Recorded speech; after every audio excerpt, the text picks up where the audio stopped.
Good morning. No sparkles today. I'm traveling. It's Teresa McGallagher from the Miracles Tribe with Lesson 13 from the Workbook Lessons of A Course in Miracles. A meaningless world engenders fear is the lesson for today. Today's idea is really another form of the preceding ones, except that it is more specific as to the emotion aroused. Actually, a meaningless world is impossible. Nothing without meaning exists.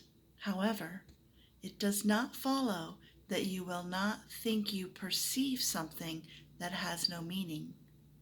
On the contrary, you will be particularly likely to think you do perceive it. Recognition of meaninglessness arouses intense anxiety in all the separated ones. It represents a situation in which God and the ego challenge each other as to whose meaning is to be written in the empty space that meaninglessness provides. The ego rushes in frantically to establish its own ideas there, fearful that the void may otherwise be used to demonstrate its own impotence and unreality. And on this alone it is correct. It is essential, therefore, that you learn to recognize the meaningless and accept it without fear. If you are fearful, it is certain that you will endow the world with attributes that it does not possess and crowd it with images that do not exist.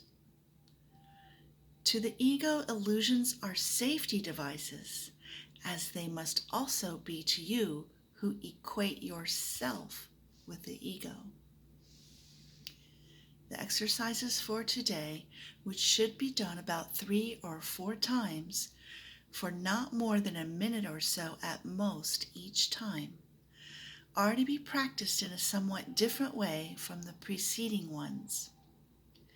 With eyes closed, repeat today's idea to yourself, then open your eyes and look about you slowly, saying, I am looking at a meaningless world. Repeat this statement to yourself as you look about.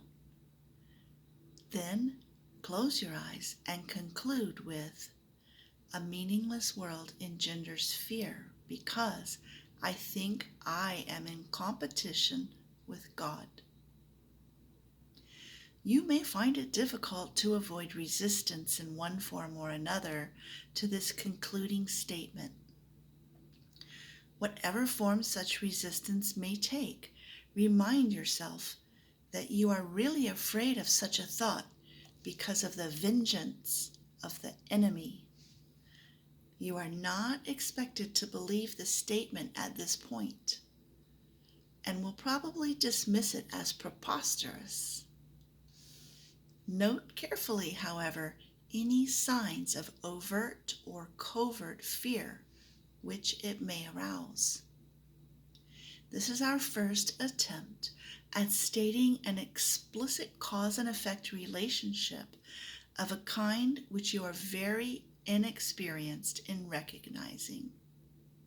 Do not dwell on the concluding statement and try not even to think of it except during the practice periods. That will suffice at present.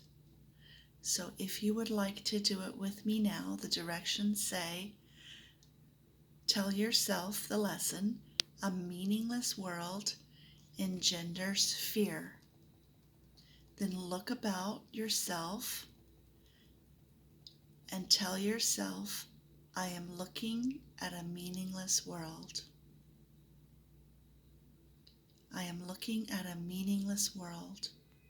Then close your eyes and conclude with, a meaningless world engenders fear because I think I am in competition with God.